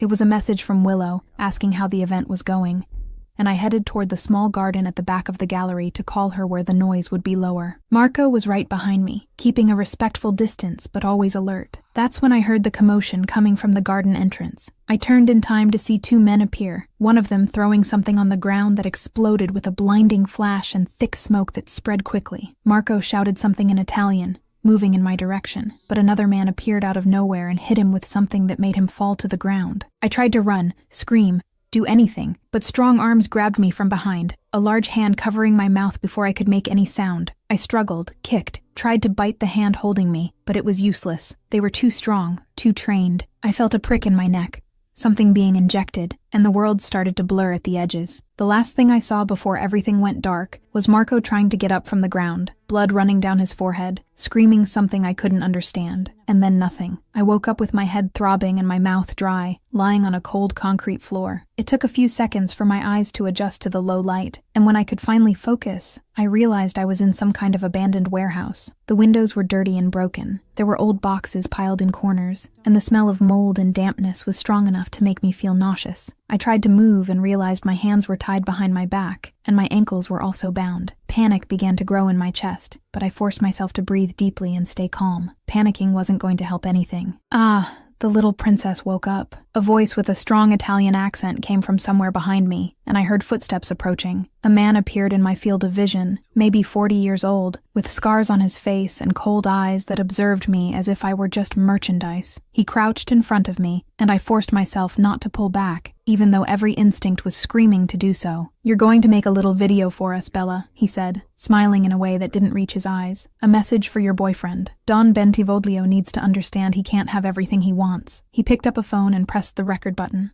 pointing the camera at me. "Tell him you're okay, that he shouldn't do anything stupid. Understand?" I looked directly at the camera, at Alejandro, who I knew would be watching, and forced myself to keep my voice steady, even though I was terrified. "I'm okay. Don't do anything that—" The man interrupted me, turning the camera to himself. "Don Bentivoglio, North Manhattan Territories, 20 million in an offshore account. You have 24 hours. He smiled, cruel and satisfied. "Or your woman discovers what it's like to be vulnerable, like your mother was." The mention of Alejandro's mother made me feel anger mixed with fear. They knew exactly where to attack, exactly how to cause the most pain. The man turned off the video and left, leaving me alone in the cold, dark warehouse. And all I could do was wait, and trust that Alejandro would come, because he always came. Alejandro was talking to an art collector about a 15th century piece when Luca appeared beside him with an expression that made his blood freeze instantly. Without excusing himself to the collector, he stepped away, following Luca to a more private corner of the gallery. "Talk," Alejandro said, keeping his voice low but feeling adrenaline already starting to pump through his veins. "Marco was attacked. Eleanor was taken 3 minutes ago." Luca extended a phone. "They sent this." Alejandro took the phone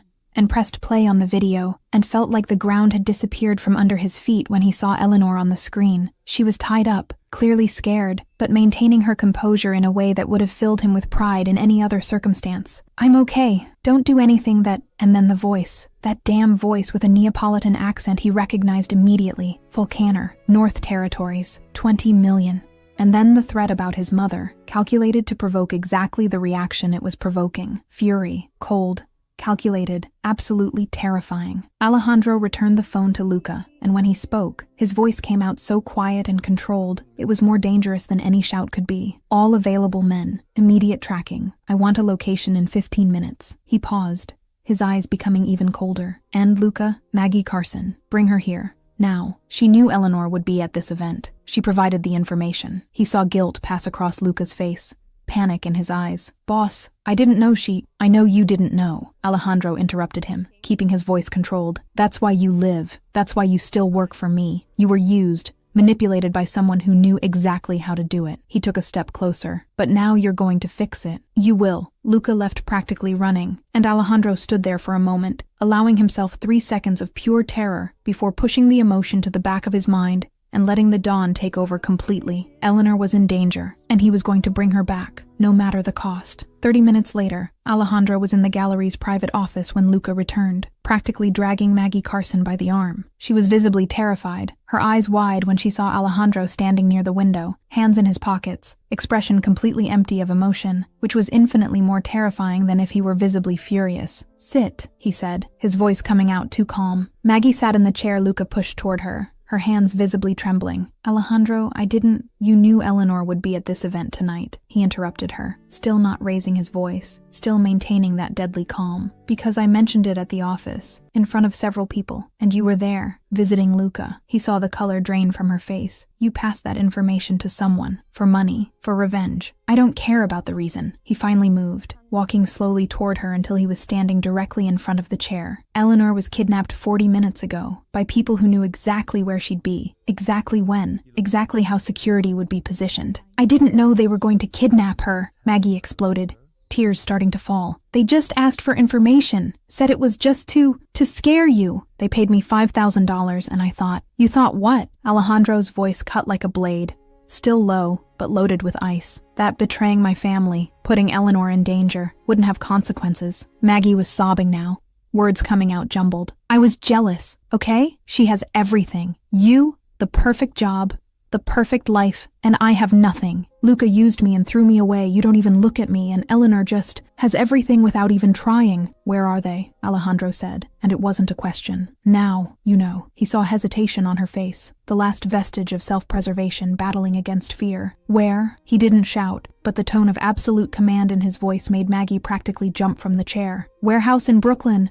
Ferreira Street, number 44. I swear I didn't want her to get hurt. I just wanted you to see that she brings danger, that she's not good for you." Alejandro was already leaving, Luca right behind him, leaving Maggie alone in the office with 2 guards at the door. In the car on the way to Brooklyn, Luca looked at him with concern. "Boss, it could be a trap. They might be waiting for you to go personally." "I don't care," Alejandro replied, checking the gun he kept in the holster under his suit. "If it's a trap, it's a trap. But I'm going.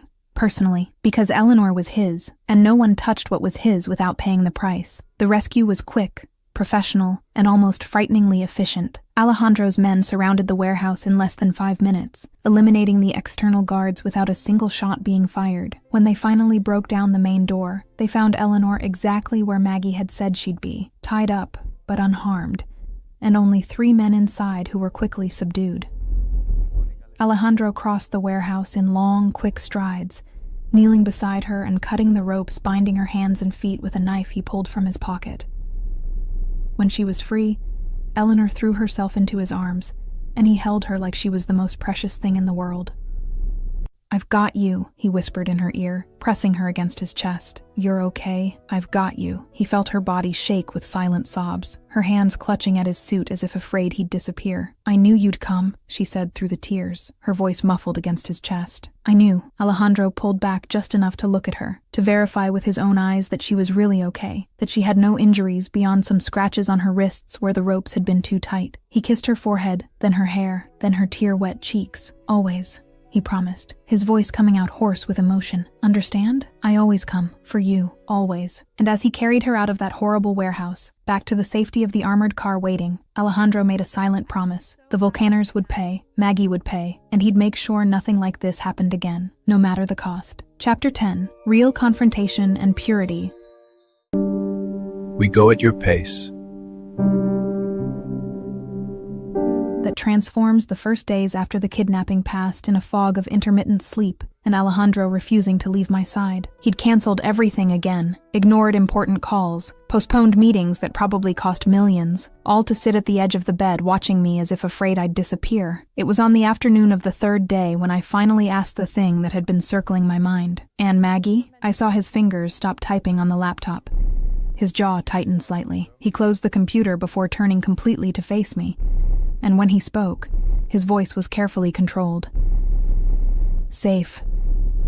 But far away. He paused, choosing his words. She's going to start over somewhere else. Seattle, with legal consequences for what she did. Criminal records that will make sure she thinks twice before doing something like this again. Another pause. But alive. For you. I frowned. For me. Alejandro came to sit on the edge of the bed, taking my hand. You wouldn't want me to be harsher with her, even though she deserved much more than she's getting. He looked at our joined hands. You soften me, Eleanor Carson. It's extremely inconvenient. The comment was so unexpected, I couldn't hold back the laugh that escaped. It was the first time I'd laughed since the kidnapping, and the sound seemed strange after days of tears. Inconvenient? I repeated, still laughing. Alejandro smiled. Small but genuine. Very. I was significantly more efficient without feelings. Decisions were simpler when I didn't have to consider how you'd feel about them. The laughter died, replaced by something more serious. You were more efficient, I agreed softly, and infinitely more alone. I saw the moment the words hit him. He became completely still before nodding. Yes, both. Efficient and completely alone. He kissed my fingers. I prefer inconvenient. In the following days, we established a strange routine. Alejandro worked from the apartment while I recovered, and I spent afternoons reading, trying to work remotely, and mostly just existing in the same space as him. It was on a Thursday afternoon, almost a week later, that everything changed. I was restless from sitting still, and my eyes landed on the piano. That beautiful piano that had belonged to his mother, that represented memories and connection to something he'd lost so long ago. I looked around, checking if Alejandro was busy in the office, and then approached the instrument with my heart beating faster. I sat on the bench, my hands hovering over the keys, and thought about all those YouTube videos I'd secretly watched. 2 chords. That was all I'd managed to learn, practicing silently when I was sure no one would hear me. I placed my fingers on the keys, took a deep breath, and played. C major, 3 notes together, and then E major, 3 more notes. You said you didn't play. I almost jumped off the bench, turning quickly and finding Alejandro standing in the office doorway, leaning against the frame with his arms crossed. I felt my face catch fire. I said I didn't play piano.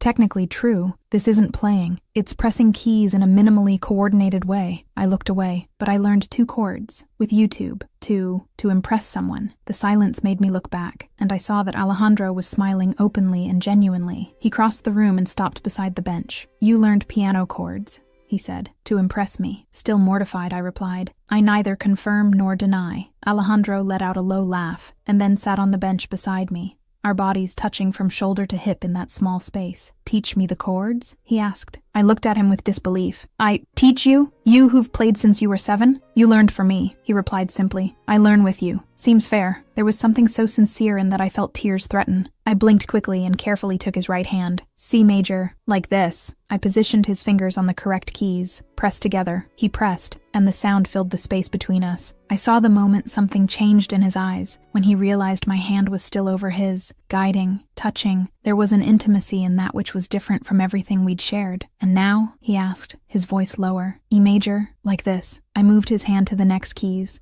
positioning each finger. I felt the warmth of his skin, the way he let me guide completely. Our fingers touched the keys together, my hand still over his, and the sound was imperfect, but perfect. And this is impressive? He asked. The 2 together? Yes. C and E. I played the chords in sequence. Hear it? Alejandro was silent, and when I looked at him, I saw he wasn't looking at the keys. He was looking at me. Yes, he finally said. I hear it. The moment stretched, loaded, me looking at him looking at me, our hands still on the keys. Alejandro moved his free hand, touching my face, and when he spoke, each word came out measured. Eleanor, you know there's no rush. There never will be, but I want you to know something. Pause. When and if you want anything with me, any next step, I'll take care of you, with all the attention you deserve. No rush, no expectation, no pressure. His eyes on mine, just you, being you. In your time, always. The tears finally fell, silent, not from sadness, but from gratitude for having found someone who understood. Thank you, I whispered, for understanding, for not pressuring me, for being patient. Alejandro wiped my tears. Thank you, he replied, vulnerable, for teaching me it's worth it, waiting for something real. He rested his forehead against mine. You taught me that intimacy isn't just physical. It's this. Hands on keys.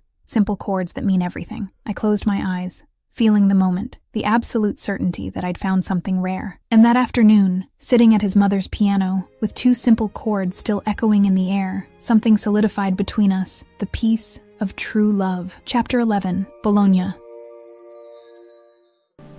It's always you.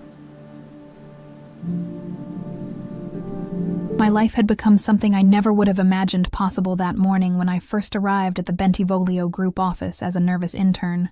Alejandro and I had found a rhythm that worked, building layers of intimacy and trust that went far beyond the physical, learning each other in ways most people never bothered to learn. My family had started to reconcile with me, slowly, after Alejandro had personally gone to Oklahoma and talked to my grandmother for 3 hours about his intentions, his family, and how he planned to take care of me. There was still resistance, still judgment from some more conservative uncles, but at least the hate messages had stopped. It was a Friday in October when Alejandro found me in the office with that expression I'd learned to recognize as him planning something. "Eleanor, I want to take you somewhere." I looked up from the reports. "Milan? You always talk about Bologna." The word fell between us like a stone in water, creating waves of meaning that took me a few seconds to fully process. Bologna, his hometown, the Bentivoglio family origin, the place he rarely visited because it carried too many memories. "Bologna," I repeated, feeling the weight of that. "Your family, your real home." Alejandro approached, resting his hands on my desk and leaning slightly forward. "I want you to see where I come from. Real, not books, not research. The stone,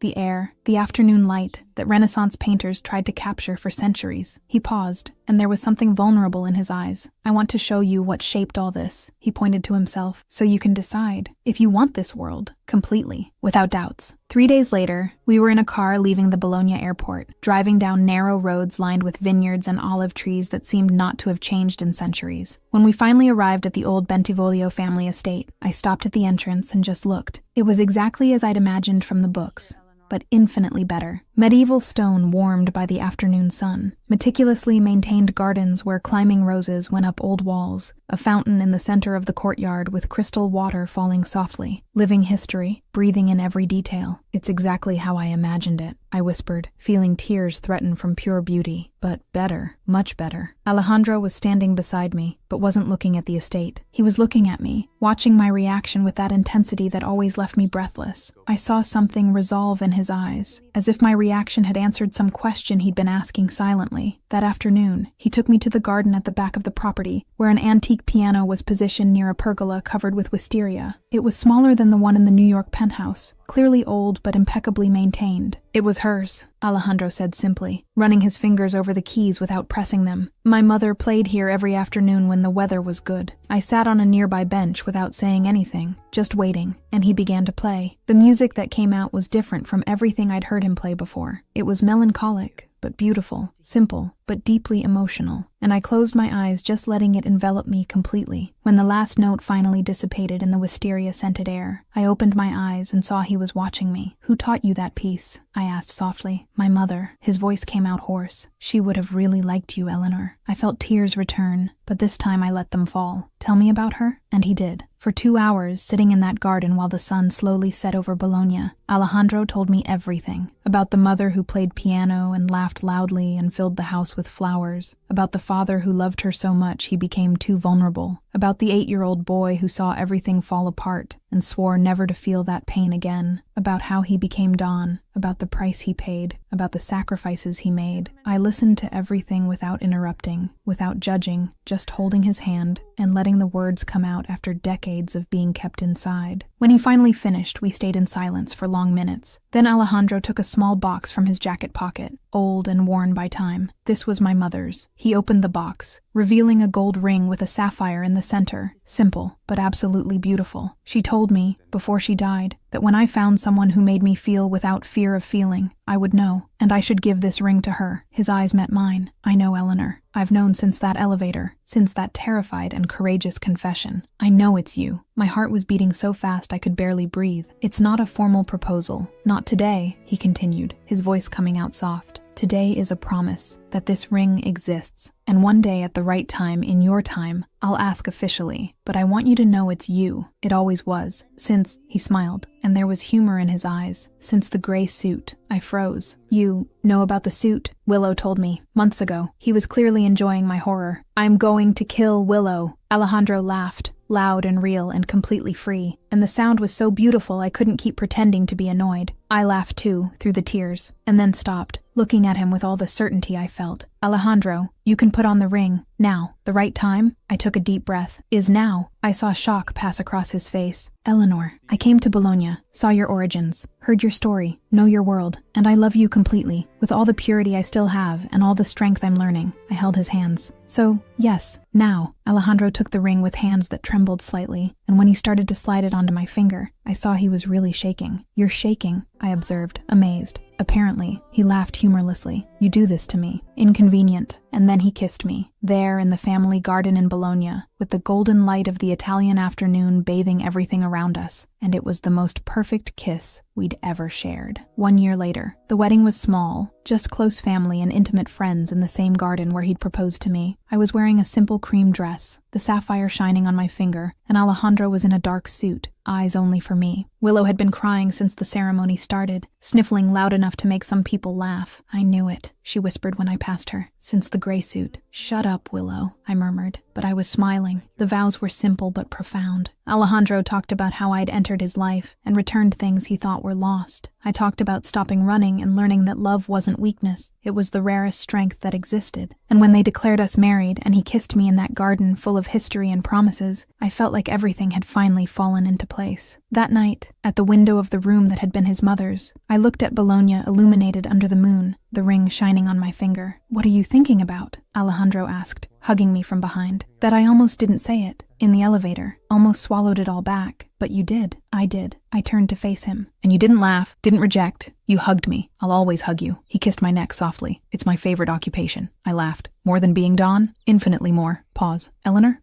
Thank you. For saving this. He touched my heart. For someone who deserved it. For deciding I deserved it. You deserve everything, and then some. I touched his face. And Alejandro, you played piano today. At the ceremony. Your mother's piece. His eyes welled up. Yes, she'd be proud of the man you chose to be, I'm sure of it. Alejandro didn't respond with words. He just kissed me, slowly, with everything he had, with years of waiting and fear and repressed love finally free to be felt completely. And I responded, with all the confidence he'd taught me to have, all the strength I'd discovered I always had. Bologna, open window, history continuing, and I was finally home. Fun facts you might not have noticed. Eleanor never said I love you first. In Chapter 7, Alejandro declares, and she responds crying, I love you too, maintaining her insecurity until the end. The word inconvenient was used 2 times by Alejandro. Chapter 8, you soften me, it's inconvenient. And Chapter 10, about her making him tremble, practically becoming his love declaration. The crucial elevator appears only in Chapter 4. A single moment over 40 floors changed the entire trajectory of the relationship Maggie had only one direct seen. Chapter 6. At the event, then she's only mentioned by others until disappearing to Seattle. Eleanor ordered tea instead of coffee in Chapter 5, a small personality detail that Alejandro memorized. The first time Eleanor called just Alejandro was in Chapter 2, in the car returning from dinner with Marco Fiore, without Sir or Mr. Bentivoglio Luca appears in 4 chapters, but never has direct dialogue with Eleanor, always mediated by Alejandro, or mentioned by others. The 2 chords, C and E, from Chapter 10, are the only ones Eleanor learned. Months of dating, and she only knew 2 basic chords. The gray suit was mentioned in 3 non-consecutive chapters. Chapter 1, Willow's joke. Chapter 7, confession since the gray suit. And Chapter 11, revelation that Willow told. And if you want to watch another great love story, full of emotion, click on the video appearing on your screen right now.